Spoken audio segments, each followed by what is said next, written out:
Enciendan sus cámaras, por favor.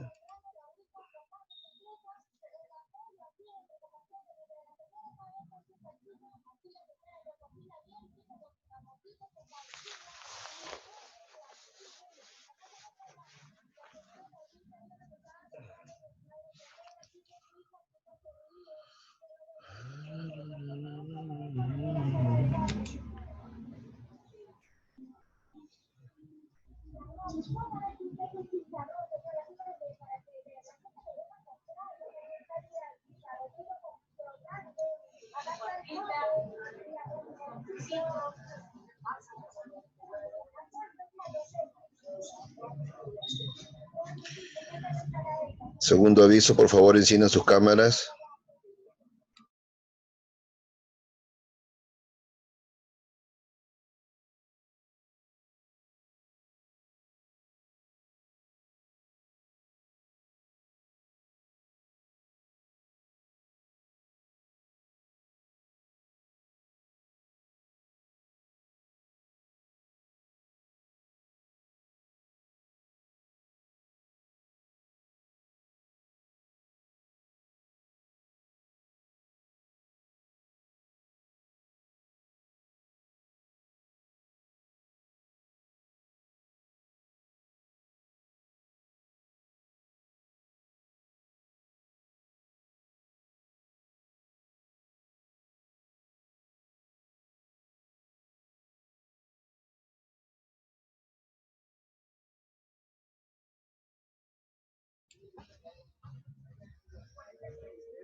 Irene, ¿me estás escuchando?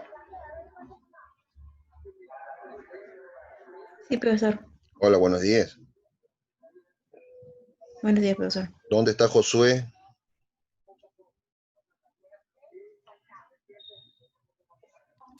Buenos días, profesor. Ya, encienda su cámara, también déjala encendida. ¿Dónde está Zoila? Buenos días, profesor. Buenos días.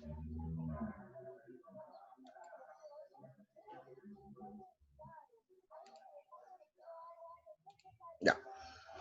Vamos a dar inicio el día de hoy. La clase es la hidrosfera. Ya habíamos tratado nosotros en la clase anterior lo que era geósfera. Vamos a compenetrarnos en este... Buenos días, Akemi. En esta nueva área, ¿sí? Sabemos nosotros que la Tierra está compuesta por atmósfera, geósfera, hidrosfera y lo que es ahora último, la biosfera. La atmósfera son las capas gaseosas que envuelven a la Tierra, que está compuesta por la mesósfera, ¿no? La estratosfera, exósfera, termósfera y troposfera, ¿no? Son las capas que están envolviendo a la Tierra. La geósfera es lo que hemos visto, que está compuesta por la corteza terrestre, el manto y el núcleo. Ahora nos aprestamos a llevar esta área que está aquí, que es la hidrosfera, es el agua presente en el planeta Tierra. Se desarrolla primeramente a través del ciclo del agua, y el ciclo del agua lo podemos encontrar, ¿no?, en tres estados: sólido, líquido y gaseoso.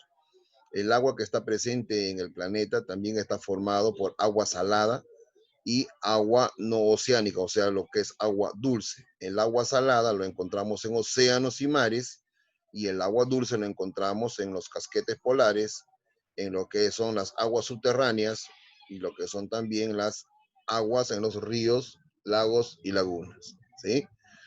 Y el último elemento que vamos a conocer nosotros, ya la otra semana, será la biosfera, que son los organismos que habitan en la superficie terrestre, parte de la atmósfera hasta el fondo oceánico. Es decir, están ahí conviviendo lo que son peces, el hombre y todos los animales que puedan subsistir en la corteza terrestre.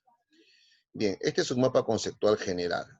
Ahora, deseo, por favor, a ver, Hilario, léeme esa diapositiva que está de color marrón, por favor.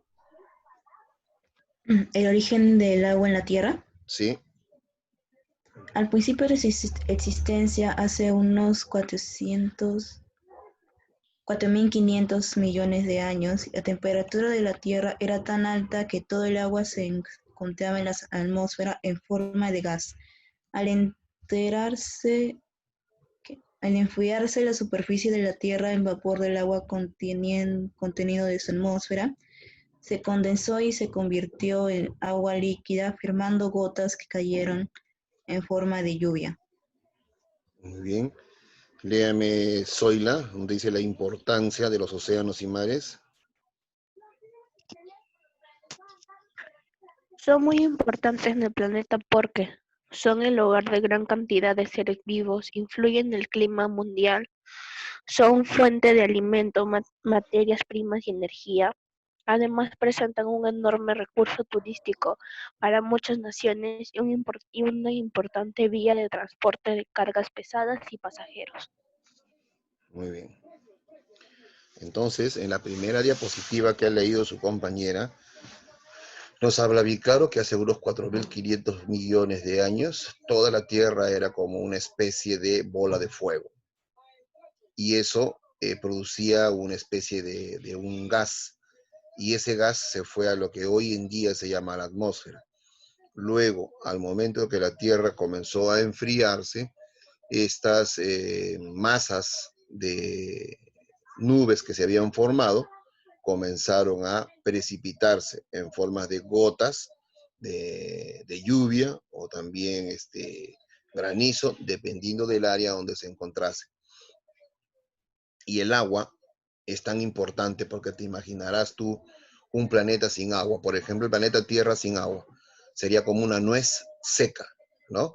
No habrían plantas, el hombre no tendría de dónde tomar, beber, igualmente los animales, tampoco se practicaría lo que es la agricultura, menos la ganadería, ¿no? Entonces, el agua es tan esencial, tanto la que existe en el mar y los océanos, como la que tú conoces que existen en los lagos y lagunas.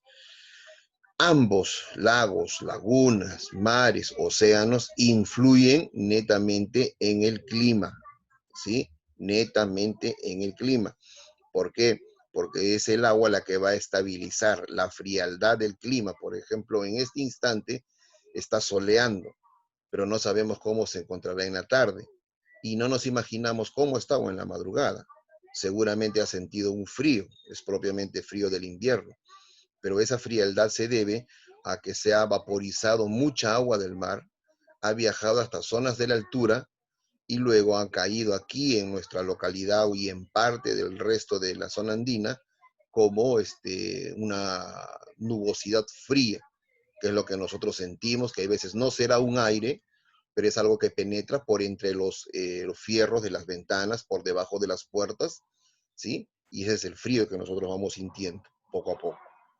Son fuentes de alimento para algún tipo de seres, por supuesto. Por ejemplo, la agricultura para el ser humano. El zooplancton que encuentran los peces, crustáceos en el mar, también es una fuente de alimento para ellos. Son el hogar de vida, nosotros caminamos sobre la tierra, el pez nada sobre el agua, en todo caso son lugar exclusivo de vivienda para ellos. Representan un enorme recurso turístico, claro, porque también son medios de transporte. Es decir, a través de estos lugares llamados lagos, lagunas, se puede hacer turismo. También en la zona del mar se puede hacer turismo, pero en todo caso en los tres lagos, lagunas y océanos sirve como medio de transporte. Podemos nosotros intercambiar productos, sea con algunos países o algunas localidades. En esta diapositiva tenemos cómo está el agua distribuido. Dice que de todo el planeta, el 70% es pura agua y el 30% vendría a ser lo que es tierra, ¿no? Donde nosotros habitamos. De este 70% vamos a obtener un 97,5% son aguas saladas. En las aguas saladas están incluidas los mares y océanos. Y un 2,5% es agua dulce. Entonces, si nos damos cuenta aquí en esta comparación, más hay agua salada que agua dulce. Y cuando me refiero a agua dulce, es el hielo que está suspendido en los picos de los nevados. es el agua que discurre de los nevados, es el agua que está en los lagos, lagunas, ¿no? Son las aguas subterráneas, también son parte del agua dulce. Pero aún así, si juntamos todo ello, solamente existe un 2,5%, que significa que el agua en la tierra es escasa, ¿no? Tal como nos lo da a conocer esta imagen que está en la parte inferior. Acá nos da un porcentaje de agua que hay en los glaciares, en las aguas subterráneas, en la atmósfera, mares y océanos, biosfera y lo que son ríos y lagos. Acá está, como se dice, totalmente disperso para que nosotros pongamos y tengamos que conocer. Del total del agua dulce en el mundo, el 70% están en los glaciares, nieve o hielo. Casi el 30% son aguas subterráneas de difícil acceso y menos del 1% es el agua disponible para el consumo humano y los ecosistemas. Entonces ya sabes que esa agua dulce que viene por tu caño es un elemento que tenemos que cuidar. Esto es como una medida preventiva porque esa agua que tú tomas de tu caño proviene de los nevados y nosotros conocemos que existe un deshielo de los nevados y eso produce lo que es el agua dulce que llega hasta tu domicilio. Claro, antes ha pasado por todo un proceso, ¿no? Para poder desinfectar y poder quitar los elementos negativos, como por ejemplo la basura, la arena, los trocitos de piedras, etcétera, ¿no? Entonces eso ya lo hacen organismos del Estado en lo que se refiere a lo que es alcantarillado. Sin embargo, tenemos que tener conciencia de que para regar una planta o un jardín no es necesario instalar una manguera, no es necesario inundarlo, sino saber echar la capacidad necesaria para que esa planta pueda seguir viviendo, ¿ya? Eso es lo que nos trae este mapa, o perdón, esta imagen que está aquí en esta diapositiva. Ahora, el que viene. Este es el ciclo del agua. Esto se da toda la vida, debido a que tenemos mar, ¿correcto? Si no es un mar, puede ser una laguna o un lago. Igual va a existir este famoso ciclo del agua. Las aguas del mar aquí se comienzan a evaporar, se forma a manera de nubes. Estas nubes, por efectos del viento, ¿sí? Las empuja hacia las zonas altas. Luego el sol, con el calor que hace en las alturas, hace que estas nubes comiencen a precipitarse. Y se precipitan de muchas formas, a través de lluvias, garúa o llovizna, como tú le llamas, nieve, etcétera, ¿no? En cualquiera de ellos. Y eso va a depender del lugar. Por ejemplo, aquí en Lima nunca va a caer nieve ni granizo. Pero si hay zonas de Lima que están en la altura, ¿no? Eso llámese que están para las serranías de Lima, en el cual sí podría caer nieve, granizo. Pero aquí en la costa es netamente llovizna. Entonces, se cae esa llovizna y luego se van formando algún tipo, por ejemplo acá, de lago. Por el frío hay mucha llovizna o nieve que se va acumulando en los picos de los nevados, en las alturas. Ahí se va quedando suspendido. Si nosotros podemos observar en la actualidad un nevado cualquiera, entonces tenemos que entender que el hielo está suspendido ahí hace miles de millones de años, que por efectos del calentamiento global, ese hielo se está derritiendo, ¿no? Se está derritiendo y está pasando a formar parte de los ríos que discurren en lagos o lagunas, como tú ves acá, ¿sí? Esa agua también se filtra a través de las capas de la tierra. Esto es lo que llama infiltración, ¿no? Luego, esas lagunas también tienen que llenarse por efecto que todos los días está llenándose de agua y tienen que discurrir. Y eso significa que el agua pasa otra vez al mar. Este ciclo del agua se produce toda la vida, todos los meses de todos los años.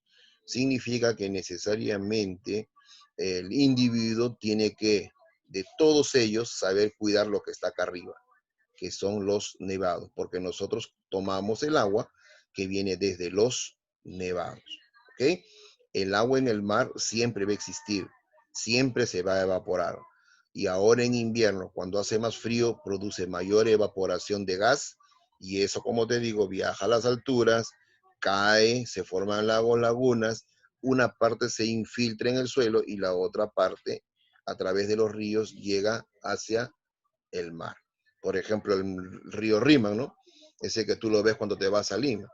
Ya esa es la última parte del río, porque de ahí llega hasta el Callao y en el Callao ya pasa al mar. Siguiente imagen. Acá tenemos una diferencia en esta imagen que está aquí abajo, porque vamos a hablar de las aguas continentales. Las aguas continentales son aquellas que están suspendidas entre los continentes, ¿no? Entonces tenemos que conocer que un océano no es lo mismo que el mar. El mar es lo que está pegadito a las playas y el océano viene a ser toda la masa de agua, como por ejemplo el océano Pacífico, el océano Atlántico, Índico, etc. Un lago no es igual que una laguna, ¿correcto? Un lago es obviamente mucho más grande, tiene entrada y salida del agua. Una laguna es algo más pequeño, tiene entrada de agua, pero no tiene salida. ¿Por qué? ¿Y dónde se va el agua? Se infiltra en las capas de la tierra. Igualmente, no es lo mismo un río que un arroyo. Un río suele llevar una masa determinada de agua. En cambio, un arroyo vendría a ser lo que sobra de ese río. Y se pierde ¿dónde? En el subsuelo. ¿Ok? Entonces acá está la comparación bien clarita. Ahora, las aguas continentales, según este mapa conceptual, el trabajo de los ríos, ¿no? Existe un río curso alto y curso bajo, como también hay un curso medio. Un curso alto del río es cuando recién viene saliendo el agua de los nevados. Un curso medio es cuando nos vamos, por ejemplo, con referencia al río Rímac, ¿ya? Nos vamos, por ejemplo, a Chosica y vemos por ahí que pasa un río.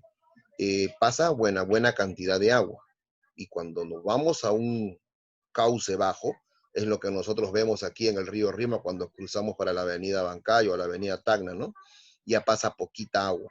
Si ahí pasa poquita agua, ¿qué llegará cuando esté en el Callao? ¿No? Entonces, estos son los tres cursos del río. En el curso alto dice realiza trabajo de erosión. ¿Por qué? Porque como viene con fuerza, viene arrastrando pues piedras, rocones, arena, arenilla. Cuando está en el curso medio, ¿no? Realiza el trabajo de transporte, es decir, sobre ese río medio puedes tú poner una balsa, un bote, una canoa y puedes transportar productos. Pero cuando es un curso bajo, ¿no? Se realiza el trabajo de sedimentación, es decir, la arena que viene alborotada en el agua se comienza a asentar, ¿no? Eso se llama sedimentación. Y podemos encontrar en algunos sectores alguna arenilla, ¿no? Estancada. El lecho de un río, dice, es la caja por donde escurre el agua. El estiaje se realiza en lecho mayor, lecho menor y canal de estiaje. Esto del lecho se refiere mayormente a la cantidad de agua que pasa por esa zanja, por ese río. Eso es a lo que me refiero con decir el lecho de un río. Una cosa es la cantidad de agua que se llama caudal y otra es cauce. Cauce es el lugar por donde va a pasar esa agua. Entonces, cauce y caudal no es lo mismo. Las inundaciones, ¿por qué se producen? Por las tormentas de lluvia o por los bruscos derretimientos del hielo y la nieve de los nevados. Eso viene a parar al caudal de un río y a la vez esto va a producir algún tipo de inundación. ¿Por qué? Porque si estamos acostumbrados que siempre venga una determinada cantidad de agua en el río, de pronto el río se llena, es decir, el cauce va completo y por algún lugar, alguna zona un poco débil, se va a inundar. Cuidado. A ver, cierre su micro, Josué. ¿Qué más tenemos? Finalmente las aguas subterráneas, ¿no? Estas aguas subterráneas está conformada por el agua que se va al subsuelo. ¿De dónde? De los ríos, lagos y glaciares, ¿no? Se van al subsuelo. Entonces, allá en el subsuelo, por efecto mismo de las capas que hay, solitas comienzan a colarse. Y esa agua colada nosotros la podemos obtener cuando hacemos un agujero en el suelo profundo, más o menos de unos 10 metros, y por allí el agua comienza a salir. Entonces estamos hablando de pozos, y los pozos los encontramos usualmente en las chacras, ¿no? Cerca siempre donde hay un río. Yo no puedo hacer un pozo en una chacra que esté en el desierto. ¿Qué va a salir? Nada. Entonces el agua freática, el agua que se ha introducido en las subcapas, va a salir, pero cuando esté cerca a un río, ¿ya? Ahora, lagos y lagunas, hemos hablado que no es lo mismo, ¿no? El tamaño lo diferencia bastante. Por ejemplo, quien conoce la laguna de Huacachina, ¿no? Sabemos que es un agua natural que ha salido del subsuelo. Ningún río lo llena. Y un lago, ejemplo, el lago Titicaca está conformado por eh, las cordilleras oriental y occidental que vienen desde Bolivia, pasan por el lado del lago Titicaca y producen que este hielo constantemente produzca, ¿no?, que los ríos aumenten, lo llenen, como también del lago Titicaca existen ríos que comienzan a desaguar sus aguas, valga la redundancia, y lo llevan, ¿no?, hacia lugares como por ejemplo chacras, para donde vamos a obtener lo que es agricultura y ganadería. Ahora bien, en esta parte del tema, nosotros tenemos que ingresar a lo que es las vertientes hidrográficas que tenemos en el Perú. Primeramente, en este mapita que tenemos aquí, estamos reconociendo al Perú. ¿Estás viendo a Kemi? Sí, profesor. Ya, muy bien. En este mapa del Perú, y aquí en el centro, mira de marroncito, pasa la cordillera de los Andes, que llega aquí y se viene por acá, pasa por los lados del lago Titicaca. Cordillera de los Andes, ¿ah? Y la cordillera de los Andes es como un muro de montañas. Para el lado de aquí, del mar, se llama flanco occidental. Y para el otro lado es el flanco oriental. Primero quiero que te orientes aquí. Flanco occidental y flanco oriental. O también lado occidental, lado oriental.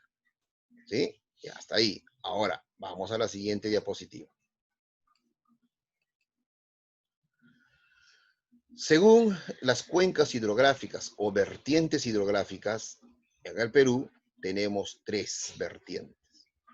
La cuenca hidrográfica del Pacífico, o la vertiente hidrográfica del Pacífico, o la hoya hidrográfica del Pacífico.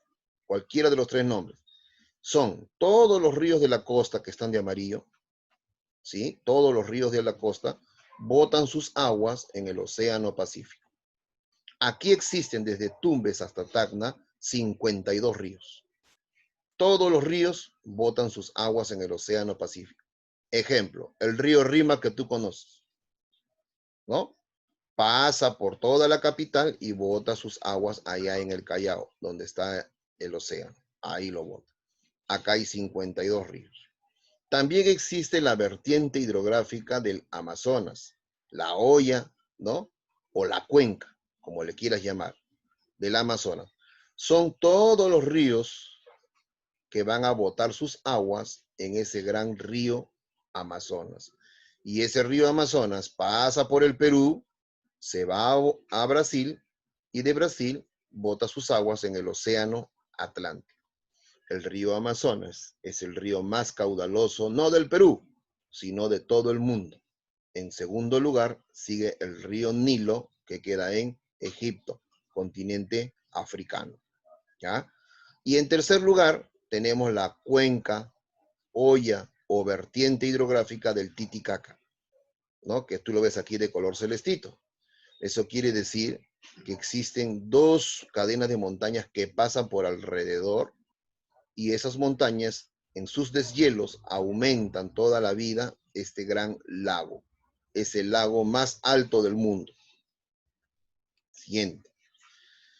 Los lagos son masas de aguas más o menos extensas contenidas en las áreas deprimidas de los continentes.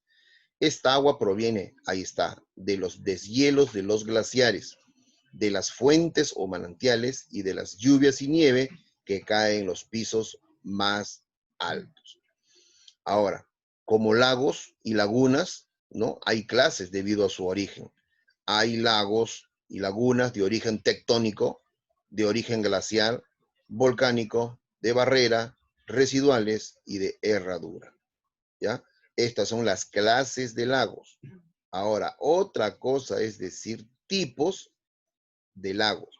Hay endógenos y exógenos, ¿ya? En los endógenos tienes los lagos de tipo tectónico y volcánico. Y en los exógenos tienes los de glaciares, kársticos, arreicos, litorálicos y eólicos. Estos son los exógenos, son totalmente. Cada uno de ellos tiene por ciento un tipo de distribución. Ejemplo, en los tectónicos viene a conformar todos los que son pliegues y fallas tectónicas. En los volcánicos son del cráter, o sea, en la parte superior del cráter de un volcán se llena de agua. Algo increíble que tú vayas a decir, ¿no? Y el agua no se va por dentro del volcán, no, sino que ese es un volcán que está en estado durmiente y en la parte superior, por efectos del frío, se forma agua y ahí se queda estancada toda la vida. Y el resto del frío, del hielo y del ciclo del agua, día a día lo va aumentando, ¿no? No va a producir nunca que este cráter se llene, sino que siempre existe lo que son el agua que se filtra entre las capas de la tierra. O sea, siempre va a estar humedecido.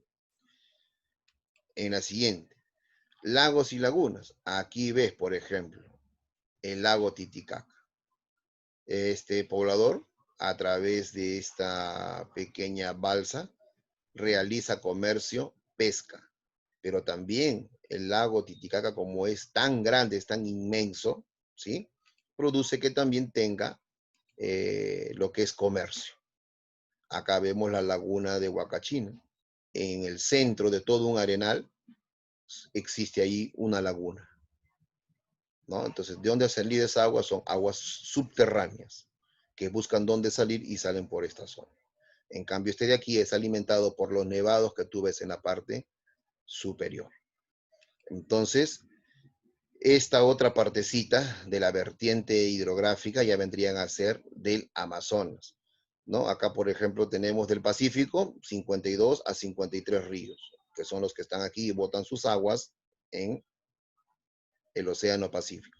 El otro, entre la costa y la región andina, los divide la cadena de Andes peruanos, ¿no? Ahí está. Entonces, la otra parte ya vienen a conformar los ríos del Amazonas, que están conformados por el río Tigris, Ucayali, Guayaga, Marañón, etcétera. Todos ellos van a botar sus aguas en el río Amazonas.